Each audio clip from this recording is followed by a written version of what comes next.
Halo teman-teman, kembali lagi di channel ini. Kali ini kita akan melakukan perjalanan virtual untuk melihat bangunan-bangunan megah di Indonesia. Spesialnya, kita akan membahas 5 masjid besar yang memiliki cerita sejarah yang menarik untuk kita ketahui.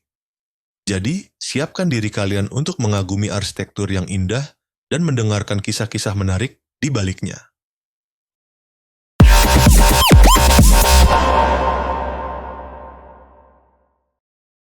Yang pertama, tentu sudah familiar dengan Masjid Istiqlal di Jakarta. Masjid ini memiliki ukuran yang sangat besar dan mampu menampung ratusan ribu jamaah. Sejarahnya juga menarik. Ide pembangunan masjid ini muncul setelah kemerdekaan Indonesia sebagai simbol rasa syukur dan persatuan bangsa. Nama Istiqlal sendiri berarti kemerdekaan. Proses pembangunannya berlangsung cukup lama, dimulai pada tahun 1961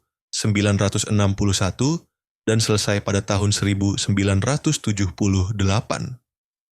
Arsiteknya adalah Friedrich Silaban yang memenangkan sayembara dengan desainnya yang modern, namun tetap memiliki sentuhan tradisional Indonesia. Lokasinya yang berdekatan dengan gereja katedral juga menjadi simbol toleransi antar umat beragama di Indonesia. Kubah besarnya yang berdiameter 45 meter melambangkan tahun kemerdekaan Indonesia, dan menaranya yang menjulang tinggi menjadi penanda keagungan masjid ini. Kita menuju Jawa Tengah, tepatnya ke Masjid Agung Demak.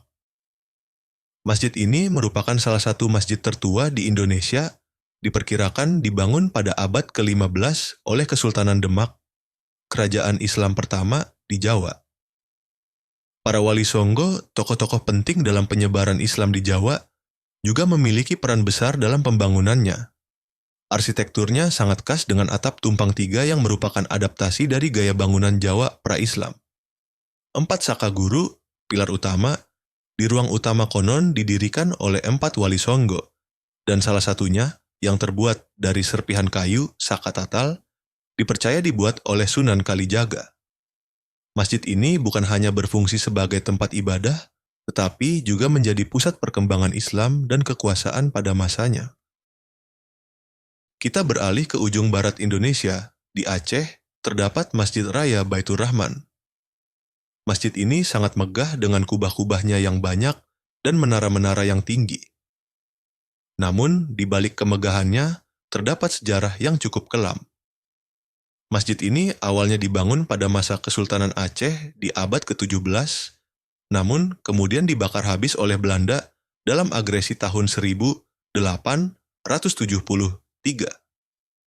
Masyarakat Aceh kemudian berjuang untuk membangunnya kembali, dan pada tahun 1881, masjid baru berdiri lebih megah dengan gaya arsitektur yang memadukan unsur Mughal dan lokal. Kubah-kubahnya yang berwarna hitam dan menara-menaranya yang menjulang tinggi menjadi ciri khasnya. Masjid ini juga memiliki peran penting saat bencana tsunami tahun 2004, menjadi tempat berlindung bagi ribuan orang dan menjadi simbol harapan serta kebangkitan Aceh. Kembali ke Jawa Tengah, kali ini kita mengunjungi Kudus untuk melihat Masjid Menara Kudus. Masjid ini sangat unik karena menaranya. Bentuk menara yang menyerupai candi Hindu-Buddha ini menjadi bukti kuat adanya akulturasi budaya di masa lalu. Masjid ini diperkirakan dibangun pada abad ke-16 oleh Sunan Kudus, salah satu wali Songgo. Beliau dikenal dengan metodenya yang bijaksana dalam menyebarkan Islam, salah satunya dengan menghargai tradisi dan budaya lokal. Selain menara yang unik, masjid ini juga memiliki gerbang dan pancuran yang juga menunjukkan pengaruh budaya Hindu-Buddha. Hal ini menggambarkan bagaimana Islam masuk ke Indonesia dengan damai dan beradaptasi dengan budaya yang sudah ada. Terakhir, kita singgah di Bandung untuk melihat Masjid Agung Bandung. Masjid ini berlokasi strategis di pusat kota. Dahulu, masjid ini sempat memiliki menara kembar yang menjadi ciri khas kota Bandung. Namun kemudian diganti dengan menara yang lebih modern. Sejarahnya juga cukup panjang, dimulai pada abad ke-19. Awalnya, masjid ini berukuran lebih kecil dan sederhana. Seiring perkembangan kota Bandung, masjid ini mengalami beberapa kali renovasi dan perluasan. Masjid ini selalu menjadi pusat kegiatan keagamaan dan sosial bagi masyarakat Bandung, dan lokasinya yang strategis di pusat kota membuatnya mudah dijangkau dan selalu ramai dikunjungi. Itulah dia teman-teman, 5 masjid besar di Indonesia yang tidak hanya megah tetapi juga memiliki cerita sejarah yang menarik. Ternyata, di balik bangunan-bangunan yang indah ini, terdapat kisah-kisah tentang persatuan, perjuangan, dan akulturasi budaya. Semoga video ini dapat menambah wawasan kalian ya. Sampai jumpa di video berikutnya.